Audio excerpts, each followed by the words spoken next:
നമസ്കാരം. KCV വാർത്തകളിലേക്ക് സ്വാഗതം. ഞാൻ KR ശശികുമാർ. ആദ്യം പ്രധാന വാർത്തകൾ. പൗരത്വ ഭേദഗതി നിയമം അറബിക്കടലിൽ എന്ന മുദ്രാവാക്യമുയർത്തി LDF ചാലക്കുടി മണ്ഡലം കമ്മിറ്റിയുടെ നേതൃത്വത്തിൽ നൈറ്റ് മാർച്ച് സംഘടിപ്പിച്ചു. തെരഞ്ഞെടുപ്പ് വിഷു ആഘോഷങ്ങൾക്ക് മുന്നോടിയായി തീരസുരക്ഷ ഉറപ്പാക്കാനും കടൽ വഴിയുള്ള മദ്യം മയക്കുമരുന്ന് കടത്ത് തടയുന്നതിനും കടലിൽ സംയുക്ത പരിശോധന നടത്തി.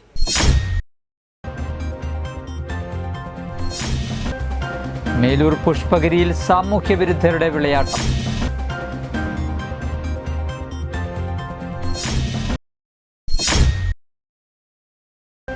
കൊടകര തേശ്ശേരി ചീക്കാമുണ്ടി മഹാവിഷ്ണു ക്ഷേത്രത്തിൽ ഉത്സവത്തിനോടനുബന്ധിച്ച് വ്യാഴാഴ്ച കളഭാഭിഷേകം നടത്തി. വാർത്തകൾ വിശദമായി. പൗരത്വ ഭേദഗതി നിയമം അറബിക്കടലിൽ എന്ന മുദ്രാവാക്യമുയർത്തി LDF ചാലക്കുടി മണ്ഡലം കമ്മിറ്റിയുടെ നേതൃത്വത്തിൽ നൈറ്റ് മാർച്ച് സംഘടിപ്പിച്ചു. ചാലക്കുടി ടൗണിൽ സംഘടിപ്പിച്ച നൈറ്റ് മാർച്ച് LDF ചാലക്കുടി മണ്ഡലം സെക്രട്ടറി KS അശോകൻ ഉദ്ഘാടനം ചെയ്തു. LDYF മണ്ഡലം ചെയർമാൻ AD ശ്യാം അധ്യക്ഷത വഹിച്ചു. സമാപന സമ്മേളനം AIYF ജില്ലാ ജോയിന്റ് സെക്രട്ടറി PV വിവേക് ഉദ്ഘാടനം ചെയ്തു. DYFI block secretary KB Shabeer, AIYF മണ്ഡലം secretary MD Praveen, president PC Sajith, DYFI block treasurer Jyothish KS, Yuva Janata Dal സംസ്ഥാന കമ്മിറ്റി അംഗം അഡ്വക്കേറ്റ് ഫ്രെഡി എന്നിവർ സംസാരിച്ചു. നൈറ്റ് മാർച്ചിന് VJ Williams, Shinu Panikkaveettil, CM Abhilash, KS Sunoj, Shyama Sajeevan, Amritha Subran എന്നിവർ നേതൃത്വം നൽകി. നമ്മുടെ രാജ്യത്താകമാനം CA വിരുദ്ധ പ്രക്ഷോഭം നടന്നുകൊണ്ടിരിക്കുന്ന സന്ദർഭത്തിലാണ് ഇടത് ജനാധിപത്യ യുവജന സംഘടനകൾ ഇത്തരമൊരു സമര പരിപാടി ചാലക്കുടിയിലും മറ്റിതര പ്രദേശങ്ങളിലെല്ലാം വളരെ സജീവമായി നടത്തിക്കൊണ്ടിരിക്കുന്നത് നമുക്കെല്ലാവർക്കും അറിയാം. മതത്തിൻ്റെ അടിസ്ഥാനത്തിൽ പൗരത്വം തീരുമാനിക്കുന്ന അത്യന്തം അപകടകരമായ ഒരു സാഹചര്യത്തിലൂടെയാണ് നമ്മുടെ രാജ്യം മുന്നോട്ട് പോയിക്കൊണ്ടിരിക്കുന്നത്. തെരഞ്ഞെടുപ്പ് വിഷു ആഘോഷങ്ങൾക്ക് മുന്നോടിയായി തീരസുരക്ഷ ഉറപ്പാക്കാനും കടൽ വഴിയുള്ള മദ്യം മയക്കുമരുന്ന് കടത്ത് തടയുന്നതിനും Vadanappally excise circle office, fisheries station Azhikode, marine enforcement and vigilance wing എന്നീ വകുപ്പുകളുടെ നേതൃത്വത്തിൽ കടലിൽ സംയുക്ത പരിശോധന നടത്തി.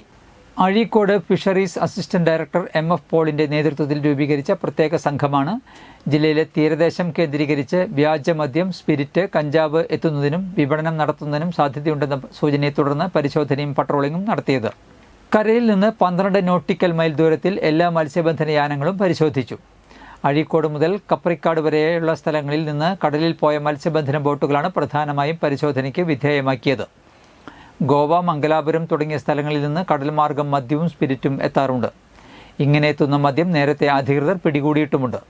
ഈ പശ്ചാത്തലത്തിലാണ് നടപടി.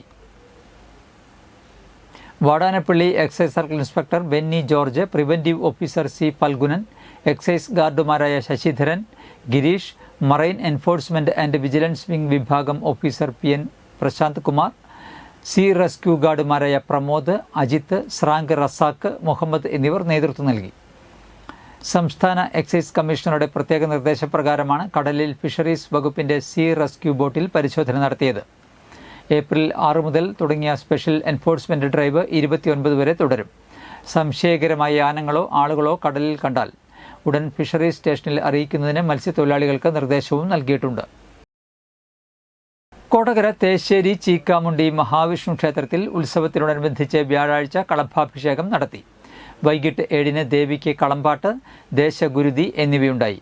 വെള്ളിയാഴ്ച രാവിലെ മുതൽ വത്സല രാമകൃഷ്ണൻ ടീച്ചറുടെ സാന്നിധ്യത്തിൽ സമ്പൂർണ്ണ നാരായണീയ പാരായണവും വൈകിട്ട് 8:30-ന് സർപ്പബലി, തുടർന്ന് വിവിധ കലാപരിപാടികളും ഉണ്ടാകും.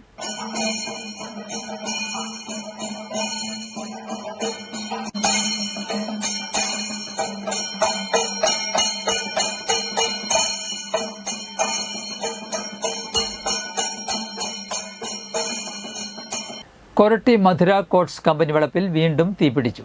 ചാലക്കുടിയിൽ നിന്ന് ഫയർഫോഴ്സ് എത്തി തീയണച്ചു. ചൊവ്വാഴ്ച ദേശീയപാതയിൽ നിന്ന് തീപിടിച്ച് കമ്പനി വളപ്പിലേക്ക് കയറുകയായിരുന്നു.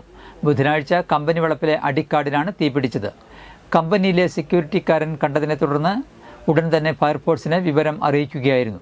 കഴിഞ്ഞ ദിവസമുണ്ടായ തീപിടുത്തത്തിൻ്റെ പുല്ല് പിടിച്ചിരുന്ന തീ പുകഞ്ഞ് വീണ്ടും തീ പടർന്നതാവുമെന്ന് കരുതുന്നു. Station officer K Harsha, senior officer PO Varghese, C Jayakrishnan തുടങ്ങിയവരുടെ നേതൃത്വത്തിലായിരുന്നു രക്ഷാപ്രവർത്തനം. തീ കൂടുതൽ സ്ഥലങ്ങളിലേക്ക് പടരുന്നതിന് മുൻപായി തീ അണയ്ക്കുവാൻ സാധിച്ചത് വലിയ ഭാഗ്യമായി.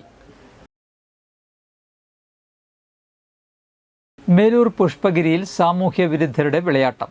പൂലാനി വഴിയിൽ വടക്കുംതല ദേവസിക്കുട്ടിയും ഭാര്യ ആനിയും കൂടി നടത്തുന്ന കടയിലെ സാധനങ്ങളാണ് സാമൂഹ്യ വിരുദ്ധർ തീയിട്ട് നശിപ്പിച്ചിരിക്കുന്നത്. കടയുടെ മുൻവശത്തുണ്ടായിരുന്ന പച്ചക്കറിത്തട്ട്, മേശ എന്നിവയാണ് റോഡിന് മറുവശത്ത് കൊണ്ടുപോയി സാമൂഹ്യ വിരുദ്ധർ തീയിട്ട് നശിപ്പിച്ചിരിക്കുന്നത്. രാവിലെ കട തുറക്കാൻ എത്തിയപ്പോഴാണ് സംഭവം അറിയുന്നത്. പുലർച്ചെ 1 മണിയോടെ ഇതുവഴിയിൽ പെട്രോളിംഗ് നടത്തിയ കൊരട്ടി പോലീസാണ് തീയണച്ചതെന്ന് പറയപ്പെടുന്നു. രോഗിയായ മാതാവിനും പ്രായമായ പിതാവിനും വേണ്ടി മകൻ നികേഷ് 4 വർഷം മുൻപ് ഇട്ടുകൊടുത്ത കടയാണ്. സംഭവത്തിന് ഉത്തരവാദികളെ കണ്ടെത്തണമെന്നാവശ്യപ്പെട്ട് മകൻ നികേഷ് കൊരട്ടി പോലീസിൽ പരാതി നൽകി. അതിരപ്പിള്ളി മലക്കപ്പാറ റോഡിൽ കാട്ടാനകൾ ആംബുലൻസ് ആക്രമിക്കാൻ ശ്രമിച്ചു. ഡ്രൈവറുടെ സമയോചിതമായ ഇടപെടലാണ് ആക്രമണം ഒഴിവാക്കിയത്. ഒരു പിടിയാനയും കുട്ടിയാനയുമാണ് ആംബുലൻസ് തടഞ്ഞത്. അതിരപ്പിള്ളി മലക്കപ്പാറ റോഡിൽ കാട്ടാനകൾ വീണ്ടും ആംബുലൻസ് തടഞ്ഞു. ഇന്നലെ വൈകുന്നേരം 5 മണിക്ക് വാൽവ് ഹൗസ് ഭാഗത്ത് വെച്ചാണ് 2 ആനകൾ ആംബുലൻസിന് നേരെ പാഞ്ഞെടുത്തത്. ആംബുലൻസ് ഡ്രൈവർ അശോകൻ വാഹനത്തിന്റെ എഞ്ചിൻ ഇരമ്പിച്ച് ശബ്ദം ഉണ്ടാക്കിയതിനാൽ ആനയും കുട്ടികളും കാടുകയറി. രോഗിയെ ആശുപത്രിയിലാക്കി തിരിച്ചു വരികയായിരുന്ന ആംബുലൻസിന് നേരെയാണ് ആനകൾ പാഞ്ഞെടുത്തത്. കഴിഞ്ഞ ദിവസം സ്വകാര്യ ആംബുലൻസിനെ ആക്രമിക്കാൻ ശ്രമിച്ച അതേ ആനക്കൂട്ടമാണ് വീണ്ടും റോഡിലിറങ്ങിയത്. കപ്പായം കോളനിയിൽ നിന്ന് ഒരു സോമൻ എന്ന് പറഞ്ഞ ഒരു ചേട്ടനെ സ്റ്റോപ്പ് വന്നതിനെ തുടർന്ന് ചാലക്കുടി ഹോസ്പിറ്റലിലേക്ക് കൊണ്ടുപോയായിരുന്നു. തിരിച്ചു വരുന്ന വഴിക്ക് അവിടെ നിന്ന് ഒരു 3 മണിക്ക് ശേഷമാണ് അവിടെ നിന്ന് പോകുന്നത്. തിരിച്ചു വരുമ്പോൾ വാൽവ് ഹൗസിന് തൊട്ട് താഴെ വെച്ച് 2 ബെഞ്ചിന് താഴെ വെച്ചാണ് ഈ സംഭവം നടക്കുന്നത്. കുറച്ച് നേരം ആന തടഞ്ഞിട്ടു. പിന്നെ ആ കുട്ടിയുള്ളത് കൊണ്ടാണ് അത് ഇത്രയും ഒരു ഇതായിട്ട് ഓടി വന്നത്. അല്ലെങ്കിൽ സാധാരണ ഇങ്ങനെ പ്രശ്നങ്ങൾ ഉണ്ടാക്കാറില്ല. തിരുമുടിക്കുന്ന് ഗാന്ധിഗ്രാം ത്വക്ക് രോഗാശുപത്രി കോമ്പൗണ്ടിൽ ഏകദേശം 1 ഏക്കറോളം വരുന്ന സ്ഥലത്തെ ഉണങ്ങിയ പുല്ലുകൾക്കും മരങ്ങൾക്കും തീപിടിക്കുകയും ചാലക്കുടി അഗ്നിരക്ഷാ സേനയെത്തി തീ അണയ്ക്കുകയും ചെയ്തു. ഉടൻ തന്നെ തീ അണച്ചതിനാൽ സമീപത്തെ കൃഷിയിടങ്ങളിലേക്ക് പടരാതെ സഹായിച്ചു. സ്റ്റേഷൻ ഓഫീസർ ഹർഷയുടെ നേതൃത്വത്തിൽ ഫയർ സർവീസ് ജീവനക്കാരായ Santhosh Kumar PS, Anil Mohan, Manu PM, Nikhil Krishnan, Athul S, PK Ajith Kumar, Sujith S എന്നിവർ പങ്കെടുത്തു. പുതുക്കാട് പാഴായിയിൽ വാഹനാപകടത്തിൽ യുവാവ് മരിച്ചു. പുതുക്കാട് പാഴായി പാലക്കടവ് പാലത്തിലുണ്ടായ അപകടത്തിൽ സ്കൂട്ടർ യാത്രക്കാരൻ മരിച്ചു. പെരിഞ്ചേരി പീടികമുറി അകത്തെ പറമ്പിൽ അശോകന്റെയും അംബികയുടെയും മകൻ 30 വയസ്സുള്ള വിഷ്ണുവാണ് മരിച്ചത്. ബുധനാഴ്ച രാത്രി 8:30 അപകടം. ഒളരിയിൽ സ്വകാര്യ കമ്പനി ജീവനക്കാരനായ വിഷ്ണു സഞ്ചരിച്ച സ്കൂട്ടർ നിയന്ത്രണം വിട്ട് പാലത്തിന്റെ കൈവരിയിൽ ഇടിച്ച ശേഷം എതിരെ വന്ന കാറിൽ ഇടിക്കുകയായിരുന്നു. റോഡിൽ തെറിച്ചു വീണ വിഷ്ണുവിനെ തൃശൂരിലെ സ്വകാര്യ ആശുപത്രിയിൽ എത്തിച്ചെങ്കിലും മരിച്ചിരുന്നു. ചേർപ്പ് പോലീസ് മേൽ നടപടികൾ സ്വീകരിച്ചു. ഇന്നത്തെ സ്വർണ്ണവില.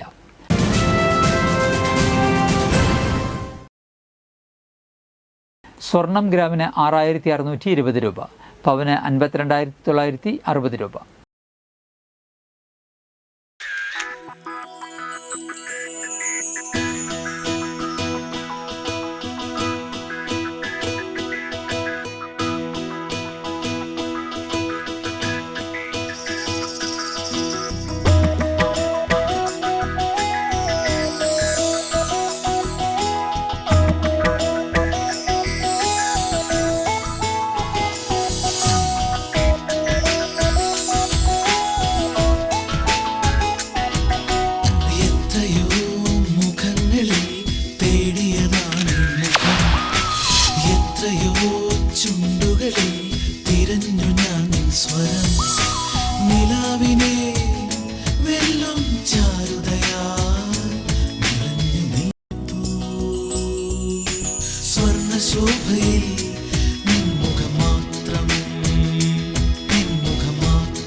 പന്തല്ലുക്കാരൻ ജ്വല്ലറി, കൊടകര.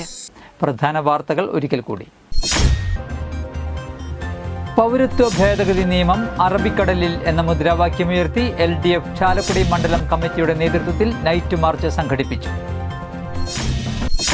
തെരഞ്ഞെടുപ്പ് വിഷു ആഘോഷങ്ങൾക്ക് മുന്നോടിയായി തീരസുരക്ഷ ഉറപ്പാക്കാനും കടൽ വഴിയുള്ള മദ്യം മയക്കുമരുന്ന് കടത്ത് തടയുന്നതിനും കടലിൽ സംയുക്ത പരിശോധന നടത്തി.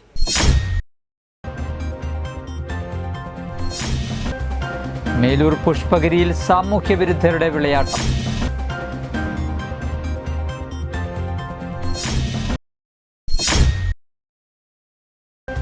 കൊടകര തേശ്ശേരി ചീക്കാമുണ്ടി മഹാവിഷ്ണു ക്ഷേത്രത്തിൽ ഉത്സവത്തിനോടനുബന്ധിച്ച് വ്യാഴാഴ്ച കളഭാഭിഷേകം നടത്തി. ഇതോടെ വാർത്തകൾ കഴിഞ്ഞു. നമസ്കാരം.